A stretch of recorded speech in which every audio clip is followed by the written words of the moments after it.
এই গরমের দিনে শান্তি জিনিস বলতে পারা একটাই, আমাদের এই বাংলা। এই সেটা ভাঙা গরমে জীবনটা জ্বলে আমার চাটনি হয়ে গেল রে বানা। ঠিক বলেছিস ভাই, যেখানে পোঁদরাচ্ছি সেখানে আগুন জ্বলে যাচ্ছে। বুঝলি ভাই, একটা এসি রুম চাই পার্টি করার জন্য। সাক্ষাৎ মুলে মারলে ফুলে সজ যায়। মানে তোদের জন্য না একটু মনের কথা খুলেও বলতে পারবো না। তোর মানে আমি মনের কথা পূরণ করতে গিয়ে মানে ধন্যের রস শুকিয়ে যাবে কি বলছিস? ধরি বাড়া, তোদের সামনে কিছু বলাই ভুল।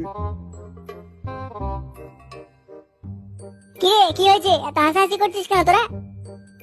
পানু মারা বলছে এসি রুম চাই, এসি রুমে পার্টি করবে মারা। কি এসি রুম লাগবে? আমাকে আগে বল। কিরে মন্দা, তুই আবার এসি কোথায় পেলি? পানুদা, আমাদের বাড়ির পিছনে একটা ভালো জায়গা আছে, চলো। কেন রে বালচোদা, বাড়ির পিছনে গিয়ে কি পানুর